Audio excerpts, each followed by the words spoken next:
Հայկական շոու բիզնեսի ամենակնարկվող զույգերից մեկը երգչուհի Սիրուշոն եւ Լևոն Քոչարյանը հերթական անգամ հայտնվել են ուշադրության կենտրոնում։ Նրանք հանդես են եկել համատեղ ուղիղ եթերով, որի ընթացքում անկեղծացել են իրենց առօրյայի, ընտանեկան սկզբունքների եւ հանրությանը հուզող ամենասուր հարցերի շուրջ։ Զույգը խոստովանել է, որ խիտ աշխատանքային գրաֆիկի պատճառով երբեմն նույնիսկ միմյանց տեսնելու ժամանակ չեն ունենում։ Սակայն չնայած զբաղվածությանը, նրանք ունեն հստակ կանոն տանը չխոսել քաղաքականությունից։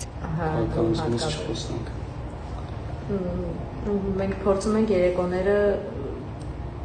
հնարավորինս որևէ տեսակ քաղաքական խոսակցություն, ընդհանրապես աշխատանքը տուն չբերենք։ Ուղիղ եթերի ամենասպասված բայերից մեկը այն հարցի պարզաբանումն էր, թե ինչու են զույգի երեխաները ծնվել այլ երկրում։ Հանրության շրջանում տարածված այն կարծիքին, թե դա արվել է երեխաներին հետագայում բանակից ազատելու նպատակով, զույգը տվել է հստակ պատասխան։ Պարզաբանել են իրենց որոշման դրդապատճառները, ցույց տալով, որ իրականությունը տարբերվում է համացանցային խոսակցություններից։ Ու պատճառը դրա նախ ես եմ եղել ու ինչպես որ իմ շատ գոլեգաներ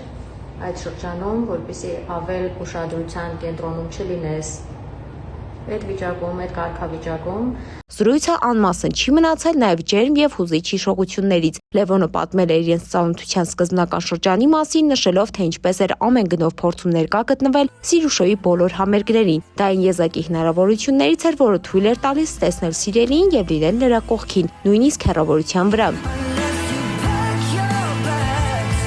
Այս ուղիղ եթերը եւս մեկ անգամ ապացուցեց, որ չնայած հանրային ճնշումներին եւ բազմաթիվ քննարկումներին, զույգին հաջողվում է պահպանել ամուր ընտանեկան կապը։ Դե ինչ մնացեք մեզ հետ, Թամարա Քալանթարյան, Օրագիր Նյուզ։